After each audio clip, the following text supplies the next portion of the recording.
Passa o genérico.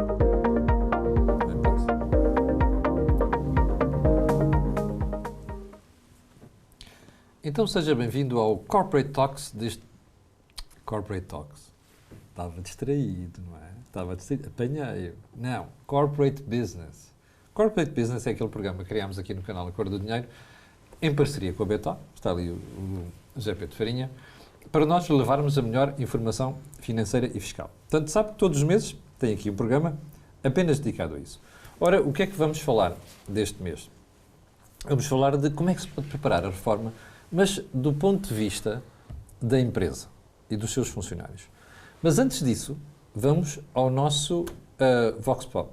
E a pergunta é, ela vai aparecer aqui, tentar perceber se as empresas estão a utilizar bem os benefícios fiscais que existem precisamente de apoio à poupança. Vamos a isso.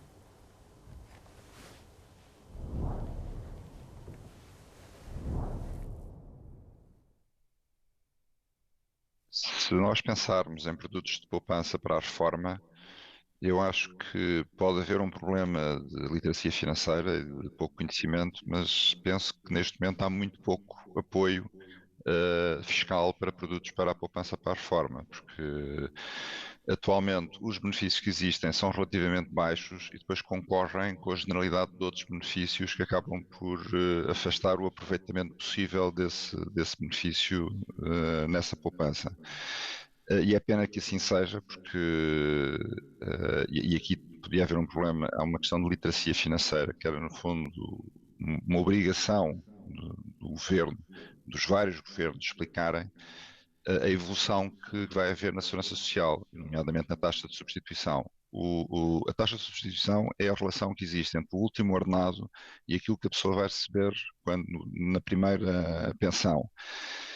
Neste momento em Portugal estamos acima de 70%, ou seja, quem tiver 2.000 recebe 1.400, mas daqui a 30 anos vai passar para 40%.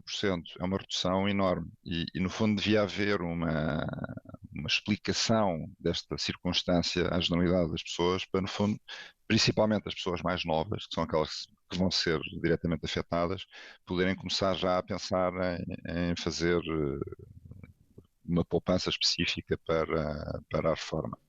Depois há também o problema da sustentabilidade do próprio sistema da segurança social, porque é duvidoso que o nosso sistema atualmente esteja sustentável, porque as contribuições de quem trabalha não cobre as prestações de quem está na reforma.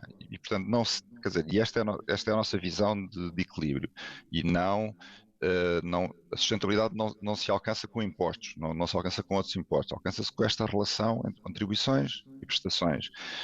E portanto, pode haver uma revisão grande da segurança social nos próximos 30 anos e era importantíssimo que houvesse no fundo, uma poupança maior para a reforma. Isto devia ser alcançado, em grande parte, quer com a literacia, quer com a explicação daquilo que temos, mas também com benefícios fiscais, porque é muito difícil haver uma poupança adicional sem a existência de benefícios fiscais que façam esse estímulo. Aliás, isto foi claríssimo no passado com os PPRs, em que havia um estímulo fiscal com relevância, e a partir do momento em que deixou de haver essa poupança, no fundo, com esse apoio fiscal. Portanto, e é pena que assim seja. Então, bem-vindo de novo. Ouviu bem? Nós temos dois problemas em matéria de segurança social. Um, que é a taxa de substituição, que ouviu ali o João Pratas, da APFIP, falar. O segundo é a sustentabilidade. Olha, e não se fie em conversas de treta, porque nós temos o mesmo problema de sustentabilidade da segurança social. E é por isso que nós dedicamos tanto atenção a este ponto. Já agora, antes de irmos à apresentação do nosso painel, quero recordar que você tem aqui o quadro para poder votar. Ou seja, se responder àquela pergunta, nós vamos perceber qual é a sua opinião em relação à forma como estão a ser aproveitados os benefícios fiscais em matéria de poupança. Bom, voltamos então ao estúdio. GP de Farinha, CEO da Betocnet, Valdemar Duarte, que é o guru das pensões, que eu já conheço há muito tempo. Quando você precisar de saber alguma coisa sobre pensões, é aquele senhor ali. E, aliás, já lá vamos. E temos aqui a Isabel Cipriano, que é a presidente da Apotec. José Pedro, porquê é que estamos a tratar disto hoje? Então, bom dia e obrigado por estarem connosco mais uma vez. E estamos a tratar deste tema da reforma porque as pessoas não pensam nisso. Não é? Portanto, há três tipos de pessoas quando olham para a reforma. Há os que não fazem nada e confiam cegamente que a Segurança Social um dia vai ser simpática para eles. Há os que fazem alguns investimentos, nomeadamente em imóveis, Sim. para assegurar a sua reforma, porque consideram que investir em cimento é mais seguro e mais tranquilo para o futuro. Portanto, não fosse a nossa legislação fiscal variar tanto e até poderia ser uma boa aposta. E há os que, de facto, apostam em complementos através de fundos de pensões, através de PPRs, para chegar à sua reforma. E muitas destas pessoas, quando negociam as suas condições salariais, quando negociam aumentos, prémios, esquecem-se que podem ser mais eficientes se, em vez de receberem dinheiro, receberem através destes incentivos à poupança. E também as empresas Mas isso é uma disso. falha das pessoas de individuais, ou seja, dos funcionários de uma empresa ou das próprias empresas? De todos. Pois. De todos. Das empresas porque, obviamente, querem maximizar a eficiência com os seus trabalhadores e muitas vezes arranjam soluções pouco ortodoxas para que o peso sobre a massa salarial seja tão elevado, e já tratámos isso aqui, portanto, que quanto custa um salário, é muito alto, não é? E esquecem-se de mecanismos que são legais, como estes, e também as pessoas preferem sempre ver o dinheiro ao fim do mês para ir gastar do que ter um benefício, não é? E depois, se for preciso, agarram desse dinheiro e vão elas próprias fazer investimentos em PPRs a título particular. E houve aqui uma ineficiência fiscal que podia ter sido otimizada e não foi por falta de diálogo, por falta de conhecimento. Em benefício de ambas as partes, do funcionário e da própria empresa. Sim. Valdemar, se eu te pedisse para, em poucos minutos, traçares o retrato nesta matéria, o que é que tu farias? O que é que tu dirias? Relativamente aos benefícios fiscais que existem? Sim.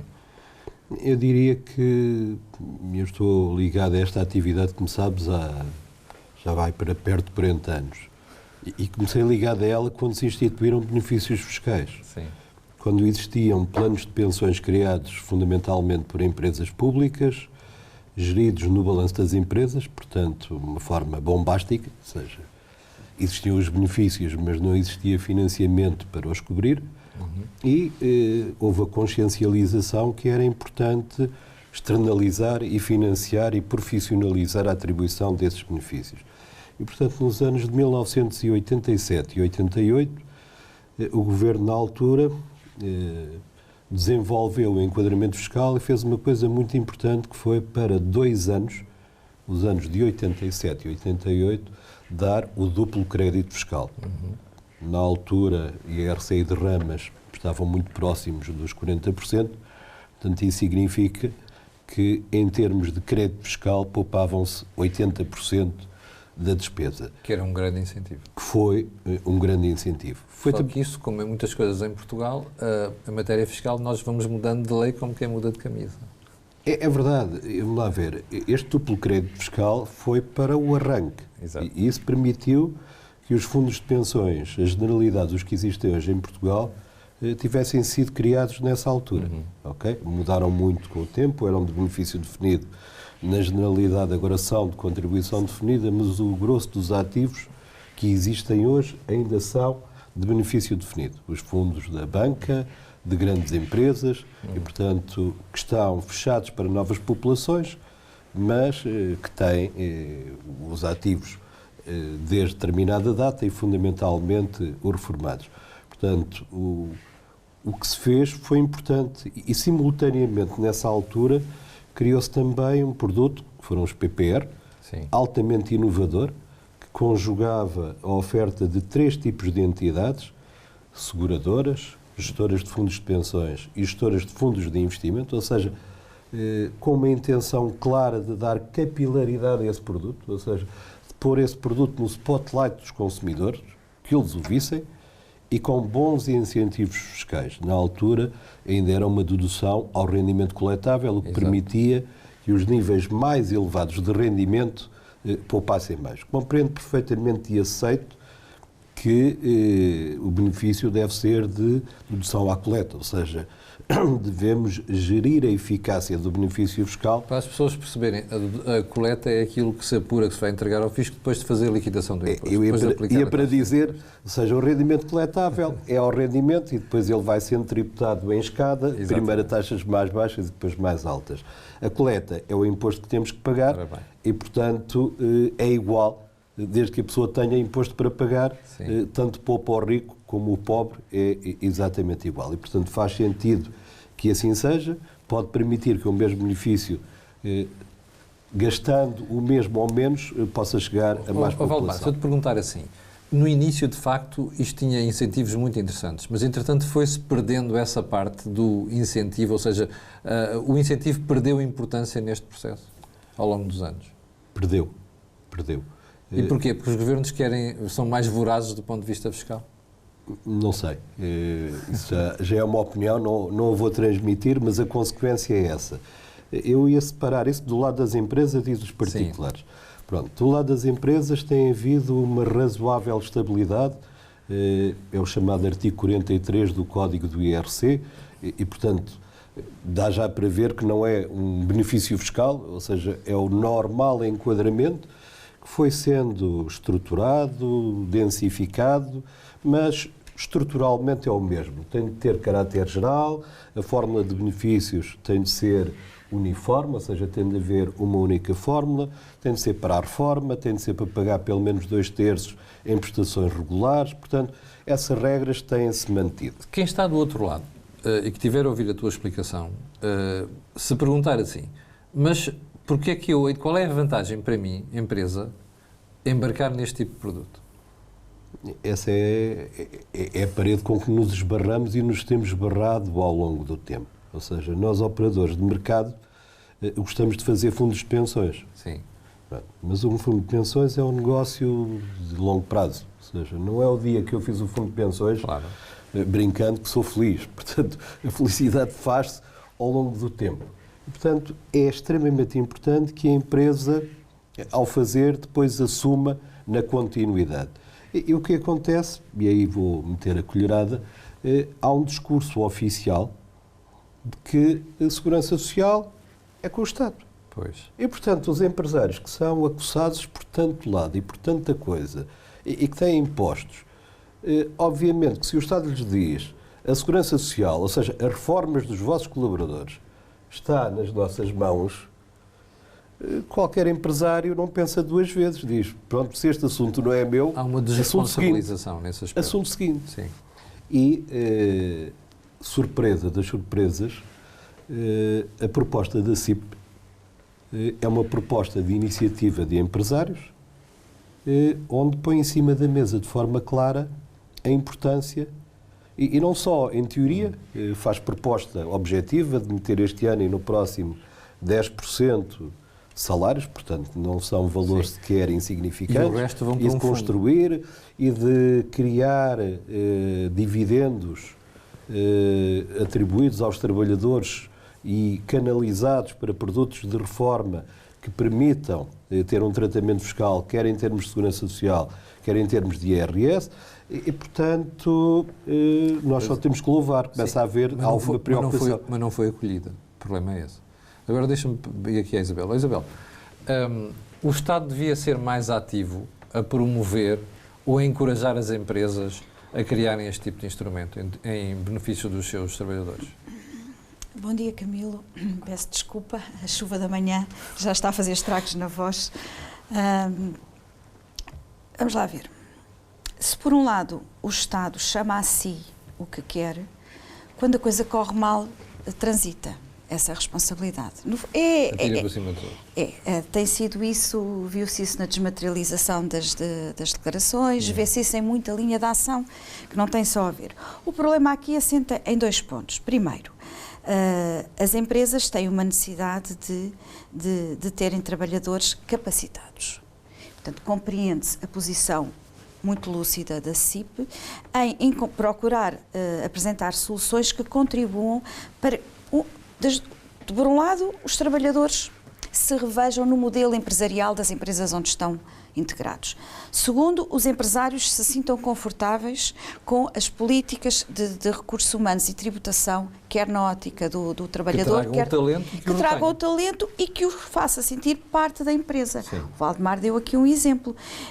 Os fundos de pensões, em caso de despedimento, Então, não é?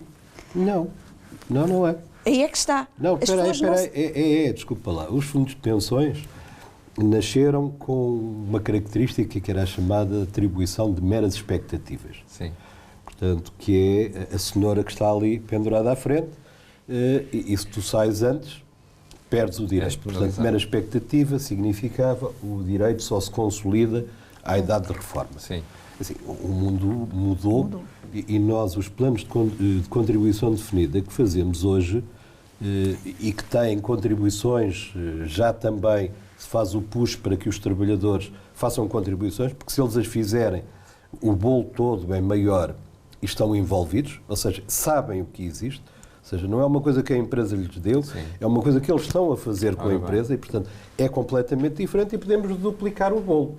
Portanto, nesse aspecto tem grandes vantagens, trabalham já com um conceito que é o direito adquirido. E o direito adquirido significa que a propriedade é no momento da contribuição. Eles podem ser imediatos ou ter regras de atribuição de direitos adquiridos, e muitas vezes o empresário gostava muito daquela história da cenoura e do pau, ainda gosta que o direito adquirido não fique logo consolidado no momento em que faz a contribuição. Mas é num prazo relativamente curto, portanto não faz sentido, quando se fala em fidelização, eu diria, é premiação. Sim. E é este que é o ponto, Camilo, porque é isto que as equipas de recursos humanos nas empresas podiam otimizar em ligação com as equipas financeiras. Podemos dar um exemplo? Podemos, por exemplo. Hoje, o pós-pandemia fez-nos valorizar mais os benefícios que as próprias empresas dão aos colaboradores. Sim. Muitas das vezes há litígios ao nível das políticas de recursos humanos que podiam ser sanados com estes benefícios complementares. Isso obrigaria ao quê? A que as equipas de recursos humanos estivessem conhecedoras dos benefícios fiscais, não só na ótica do trabalhador, como na ótica da própria organização. Sim. Vou dar um exemplo que até nem tem nada a ver com as reformas. Foi recentemente legislada por portaria o reembolso das despesas do teletrabalho. Há equipas de recursos humanos das empresas que ainda não sabem quanto é que é o valor. Foram os próprios colaboradores que solicitaram às equipas dos recursos humanos, vai ser mensurado no recibo de vencimento deste mês. Este é um pequenino exemplo. Ou seja, há aqui, a empresa tem que ser vista como um todo, desde o início da admissão até à saída. Nós estamos no processo. E isto tem inputs da fiscalidade, da tributação. Faz parte da equipa de gestão que gera esta mega estrutura, conseguir conciliar as vantagens desde um trabalhador na admissão. Porque é que opta por um modelo de admissão? Porque é que opta por tipologia? Porque é que não se admite tanto no final do ano e se admite mais no início do ano? Isabel, mas pegando aquele exemplo que estava a dar há bocadinho, imagino alguém que está a trabalhar numa empresa, já lá está há 5 ou 10 anos, tem um fundo de pensões, aliás, a empresa faz entregas para um fundo de pensões e a pessoa depois vai-se embora. O que é que acontece? A pessoa vai-se embora, o fundo de pensões Vai com ela. vai com ela. Ou seja, Mantém, não o perde. Portanto, isso é um direito adquirido. Portabilidade, exatamente. Portanto, mantém-se a ideia do direito Não faz sentido que seja de forma contrária. Sim. Porque senão era um contrassenso ao próprio incentivo da poupança. Em fundos de benefício definido, ainda se mantém, mas mesmo assim o que sobra já tem pouco significado e como na banca, os benefícios substituem o primeiro pilar e, portanto, não se poderiam perder. Sim. São atribuídos ao abrigo, não daquela fórmula direta, mas de uma fórmula indireta que usa o coeficiente da Segurança Social, mas não é o mesmo, mas tem direitos. José Pedro, tu há bocadinho, aqui em off, estávamos a falar de alguns exemplos que estavas de dar para as pessoas perceberem a vantagem de optarem por este sistema. Eu até gostava de pegar nesta brilhante explicação que o Valdemar nos deu aqui e acrescentar aqui um bocadinho. Portanto, porque estamos a falar de fundos de pensões, tem que ser para a generalidade dos trabalhadores, para que as empresas tenham realmente o benefício previsto no artigo 43 do Código do IRC e os trabalhadores também ficam isentos de IRS se for assim feito. Mas não tem que ser assim. Portanto, as empresas podem atribuir PPRs com direitos adquiridos individualizados ao trabalhador e ainda assim há um ganho interessante. Um ganho para o trabalhador que tem aquele benefício, na minha opinião, miserável em sede de IRS, que é os 400 euros e os 300 euros. Não é? Que é 20%. O quadro vai aparecer aqui agora. Sim, portanto, que temos 20% do valor investido com limite de 400 euros se tivermos menos que 35 anos, portanto, uma chamada de atenção para os jovens. E acima dos 55, que é o meu caso, já acima são dos 50 é 300. 50. Acima dos 50 é 350 euros. Sim. Eu depois vou-vos dar uma nota sobre isso, que acho que é importante e as pessoas saberem. Mas qual é o benefício aqui? Portanto, além deste benefício gigante em sede de IRS para o trabalhador, é que a empresa está isenta, e o trabalhador também, de segurança social. E, portanto, não faz sentido o trabalhador ter um aumento de salário normal se quer aplicar isto nos fundos. Portanto, este aumento pode ser dividido entre mais liquidez para o trabalhor e contribuição para um PPR. E há uma poupança na Segurança Social e depois do naquilo lado que da é o empresa IRS. e do lado do trabalhador, que ainda tem este benefíciozinho, infelizmente, é o que temos, em sede de IRS. E eu vou mais longe, porque não percebo porque é que a empresa também não tem aqui uma majoração do custo para efeitos de IRC, mas não tem. Tem, de facto, esta poupança de Segurança Social. E aqui sim temos o tal exemplo, que é o outro quadro que eu gostava de projetar aqui, em que se um trabalhador tiver um salário de 1.200 euros, portanto, ou um aumento de 1.200 euros, portanto, para ser mais fácil, quanto é que custa à empresa se for um aumento normal através de salário? Portanto, custa 1.494 euros para que o trabalhador receba um montante líquido, obviamente isto depende do IRS, consideramos aqui uma retenção de 25%, de 768 euros. Sim. Portanto, há aqui uma diferença de 726 euros. Pois. Claro que se tivermos este aumento através de um fundo generalizado, portanto, como vimos há bocadinho, que o Valdemar nos explicou muito bem, o custo é igual ao rendimento, portanto, 1.200 para a poupança, mas se for através de uma contribuição individualizada feita pela empresa para este trabalhador a título PPR, temos um custo de 1.200 euros, não tem o incremento da Segurança Social e um montante líquido para a poupança ao trabalhador de 900 euros, mais os 20% que vai ter de benefício fiscal em sede de IRS. Faz diferença.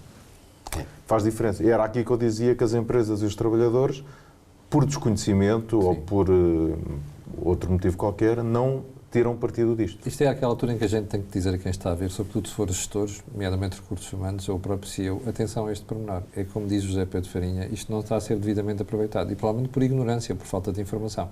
Portanto, o programa de hoje, como já percebeu, serve também para isto. Valdemar, eu vou pedir à Regi para voltar a pôr aquele quadro dos benefícios fiscais. Estavas a dizer que querias acrescentar alguma coisa em relação àquilo? Queria. Não é este, é o anterior. Eu sobre este também queria dizer qualquer coisinha. Então podes dizer já sobre isso, depois vamos ao anterior. Sobre este só me preocupa uma coisa, é que se fez um código contributivo em 2011 em que afirma que o reembolso destas importâncias, a Segurança Social, deve ser paga. Sim. E exigia regulamentação que nunca foi feita. E, portanto, o que acontece é que há aqui uma contingência que é se as pessoas levantarem o dinheiro no dia a seguir, e um PPR é resgatável, Sim. E é o que acontece em muitas empresas que fazem isto, ou seja, isto é uma forma quase de pagar salário. E, portanto, não chamaria a isto um benefício de reforma. Se for utilizado dessa forma, gostaria só de fazer essa correção. Claro, já percebemos. No outro. O outro quadro, vou pedir à Regi para pôr, exatamente, é este aqui. Querias acrescentar alguma coisa aqui? É que ainda há pouco o João Pratas falou que estes benefícios fiscais são curtos, mas o problema não é ser curtos, é muitas vezes inexistentes, porque eles concorrem, por causa do número 7 do artigo 87 do Código do IRS, eles concorrem desde 2014, porque não era assim antes, ou seja, havia esse número 7 para a generalidade dos outros benefícios e os financeiros, como é lógico, estavam à parte. Em 2014, com a pressão da Troika, incluiu-se os produtos financeiros também nesse limite. E, portanto, o que é que acontece? Se a pessoa tem despesas de saúde, despesas de educação, despesas de seguros de saúde, educação, vida, acidentes pessoais, e essas coisas todas, junta, obtém o máximo e fez o PPR com a intenção de o utilizar, só que ele já é redundante. Porque, No entretanto, entanto, as outras despesas já esgotaram, Já. aquilo chama o plafond. o plafond. No entanto, se existir um reembolso fora dos motivos, o contribuinte é obrigado a devolver o IRS com uma majoração de 10% por cada ano. Para eliminar o benefício fiscal que não tem. Ora, o que é que vai acontecer? Como diz o José Pedro Farinha, para eliminar o benefício fiscal que não teve, ainda para mais. Não, era exatamente isso que eu ia dizer. É que para evitar essa situação, o contribuinte tem uma forma de o fazer, que é quando recebe a declaração de IRS pré-preenchida, Sim. ir ao anexo H e fazer o preenchimento manual do anexo H, que é uma grande chatice. Pois. Ok? Portanto, não é corrigir aquela situação. É, em vez de ter pré-preenchido, Sim. vai preencher o anexo H, que é o dos benefícios fiscais. Exclui aquela. E excluir aquela. Isabel, isto é inacreditável. Diga-me, vocês são um grupo de pressão interessante. Aliás, nós, aqui, quando tivemos aqui os Estados dos Impostos, eu até nessa altura perguntei se vocês não falavam regularmente com o Governo, mas falam. Não conseguem convencer o Governo a mudar estas coisas? Ninguém consegue convencer ninguém quando uma das partes não quer ser convencida. Vimos isto aqui já em vários membros do Governo. Sim. O Secretário de Estado dos Assuntos Fiscais até foi o mais pacífico deles todos. É simpático. É abono da verdade. Não se trata de uma questão de convencimento. Camilo, nós temos aqui falado e demos aqui exemplos, e o gráfico e os quadros servem para isso. Nós damos exemplos concretos com base nos números. Como é que isto pode transformar a vida das pessoas? De uma maneira muito reduzida, porque nós estamos a caminhar para um país de salários mínimos, portanto, em que o salário médio não acompanha o salário mínimo. Portanto, qual é a moralidade ou qual é a voz que um empregador pode usar? Essa é que é a questão, porque nós estamos nas micros, nas pequenas e depois nas meia dúzia de empresas de todo. Mas temos que pensar neles todos. Como é que uma entidade contratante, um empregador, pode, no momento da contratação, no desenvolvimento da sua relação com o trabalhador, através das equipas de recursos humanos ou através dele próprio, depende da microestrutura que tenha a gerir, conseguir passar alguma da informação necessária ao nível de segurança social, pensamento da reforma. Olha, isto que eu estou a propor de aumento este ano, podemos transformar nesta e nesta medida que pode contribuir para um incremento para a reforma. Nós nunca pensámos assim, Camilo. E não pensámos assim porquê? Porque lá atrás, o incentivo, e bem, foi... Todos nós investimos em PPRs lá atrás. Neste momento, quem é que está a fazer investimento em PPR? Ou quem é que está a pensar num plano de poupança-reforma que seja alternativa à segurança social? Fazer investimento em PPR a pensar dele para a sua reforma. Exatamente. É uma coisa completamente diferente. Não é só para beneficiar benefício fiscal, é para a sua reforma. A própria reforma, porque nós dizemos isto com muito cuidado, e eu acho que é a terceira ou quarta vez, mas são todas bem pregues. A segurança social... convém olharmos para a conta da Segurança Social. E não sou eu que digo, é o relatório... Não precisa escolher as palavras, pode dizer mesmo as cruas e duras. Pronto, eu estou com algum cuidado, porque é necessário tê-lo. É o relatório do Tribunal de Contas da Auditoria que diz que não há controle na conta de pagamentos da Segurança Social. É verdade. Ora, onde é que estão as contribuições que as empresas e os trabalhadores fazem? A Segurança Social. Acho que isto é mais do que suficiente para pôr todas as luzes da nossa cabeça alerta, quer de trabalhadores, quer de empregadores, no sentido de se queremos ter uma economia que funcione, se não queremos ter uma crise social, e a palavra crise deixou de estar na moda, apesar da crise nunca ter saído de moda, como é que nós vamos dotar as empresas de uma capacidade de continuidade e de alguma tranquilidade de trabalho e, ao mesmo tempo, permitir que o colaborador chegue ao final da sua vida útil de trabalho com a dignidade com que entrou.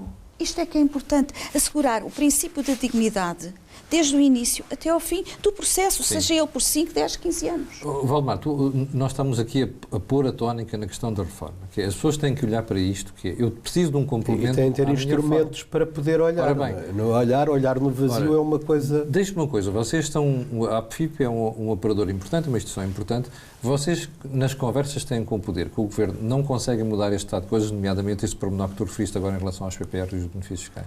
Eu diria que esse é um pormenor, mas é um pormenor bastante importante. É um pormenor. Já agora, só referindo esta questão, assim, nós vivemos enquadrados na União Europeia, só dar dois ou três números para contextualizar.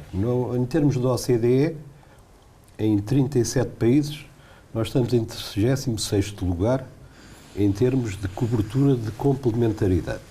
Okay? Ou seja, a população abrangida, isso é um dado novo que eu não só temos um país, que se chama Grécia, felizmente, existe a Grécia, pronto, para nós não sermos o pior. Acho que é um número preocupante. O número deste ano, que também é preocupante, o Eurobarómetro, que dá mudanças de comportamento e sinalizou que, relativamente a junho de 22 a julho de 23, a variação de percepção se vão ter rendimentos suficientes na idade de reforma. Há 5 países em que a percepção melhorou. Sim. É bom. A generalidade deles diminuíram. 1, 2, 3. O penúltimo é 6,8 e o último é Portugal com 8. Segundo número preocupante. E o terceiro? Falta um número. Disseste que havia 3 números preocupantes. Estes são números. Portanto, isto é um número extremamente preocupante. Não vou ao número, vou a outra questão para complementar esta parte, que é, em termos europeus, há um conjunto de medidas, que é a promoção do auto-enrollment, o tracking system e o dashboard. O dashboard é ver cientistas medirem a saúde do sistema, que é importante. O tracking system é qualquer coisa que devia ser obrigatório, que é as pessoas receberem um extrato anual com a projeção das suas pensões. Exatamente. O que é que... Já N países o fazem. Nós, já agora falaste, nós, a APFIP, a APS e a ASF, chegámos a reunir sobre o assunto, sobre a possibilidade de o montar, mas sem o grande bloco, que é a Segurança Social, não estamos a fazer nada. E já agora, só para complementar, nós anualmente aos nossos participantes, às pessoas que estão nos fundos de pensões, somos obrigados e fazemos o envio da projeção de benefícios para a idade de reforma. Se vocês fazem, é fácil a Segurança Social. Não, é fácil, é só ter informação. Tendo-se a informação, mais ela pode estar digital e as pessoas acederem num site que não precisa de ser de uma associação, pode ser do Estado, e a todo momento poderem ver. Isso e aí passam a ter um farol. Claro. José Pedro, queres acrescentar alguma coisa ao que está aqui a ser falado? Queres dar o mail? Nós já vamos quase com meia hora de programa. Queres dar o mail para esclarecer? Então acho que podemos passar ao e-mail. O meu único conselho é façam contas. Podíamos só ver a evolução do gráfico. É verdade. Como é que estamos de gráfico? Está a pergunta, recordo, está pior. Já vai mais, não. Na sua opinião, as empresas e pessoas que conhecem e utilizam bem todos os benefícios fiscais existentes de apoio à poupança? Sim, 9,5. 9,1, já caiu mais. Nunca pensei nisso, 27,3%, e não, 63,6%. Há pouco estava com 66%. É verdade. Não queira pertencer, por favor, ao grupo do não. Informe-se, como dizia aqui o José Pedro Farinha, não é? Exato. Façam contas e aproveitem os benefícios todos, inclusive a não regulamentação, enquanto não é. José Pedro, nós estamos aqui a dizer, apesar de tudo, às pessoas e às empresas que vale a pena olharem para estas questões e usarem os instrumentos disponíveis. É isso que estamos aqui a dizer. É isso que estamos aqui não faz sentido, na minha opinião, é pagarmos segurança social, trabalhador e empresa para a seguir ir fazer um PPR na esfera privada, quando podemos fazer isso de uma forma mais eficiente. Olha, mail sobre dúvidas. corporatebusiness@btocnet.com. Está esclarecido. Deixa-me dizer uma coisa. Não me deixas dizer só mais uma? Força. Pronto. Estamos a falar de incentivos fiscais e, portanto, já vimos que eles são estáveis. Sim. Não são propriamente incentivos porque é poder levar a custo, e isso não chamaria um incentivo. E a proposta que nós temos e que foi corporizada pelas 3 associações do setor financeiro, a APS, a APFIP e a APB, tem como objetivo que existe uma majoração das contribuições e inclusivamente uma diferenciação de poder haver fundos de pensões que têm uma governance pesada para empresas acima das pequenas. Sim, e para pequenas empresas podermos utilizar instrumentos individuais. Nós nessa proposta falamos no PEP, falamos nos fundos de pensões, contribuições individuais e, inclusivamente, falamos nos certificados de reforma do Estado, que são um instrumento disponível. Acho que precisava de mudar muito para ser eficaz, mas isso é outra questão, está disponível. Fica aqui esta nota, que é uma proposta do setor, precisamente para melhorar este aspecto. Aproveito para lhe dizer 2 coisas. Em primeiro lugar, como sabe, estamos hoje a trabalhar neste programa, essencialmente com a componente empresas. Mas daqui a umas semanas, no âmbito do pé de meia, vamos falar sobre tudo isto, mas na perspectiva individual. E, portanto, nessa altura, eu fico já a saber, ele não sabe, vou convidar também o Valdemar para falar sobre isso. Foi o Corporate Business deste mês. Atenção, o assunto é importante e, como dizia o Zé Pedro, a Isabel e o Valdemar, informe-se para poder beneficiar, porque é esse o objetivo. Dizia eu, nós voltaremos no próximo mês e não temos tema, pois não, Zé Pedro? Há sérios riscos de ser o orçamento do Estado. Pois é, este mês é fácil, é o orçamento do está Estado. no momento quente da especialidade. Exato. Exatamente. Vamos ver quantas propostas vão existir este ano. Ora bem. Aceitam-se apostas. Aceitam-se apostas. Bem, nós voltaremos no próximo mês. Para o final, fica o pedido de sempre, que é colocar um gosto, fazer partilha nas redes sociais e subscrever o canal. Informe-se. Muito obrigado pela sua paciência e pela sua atenção.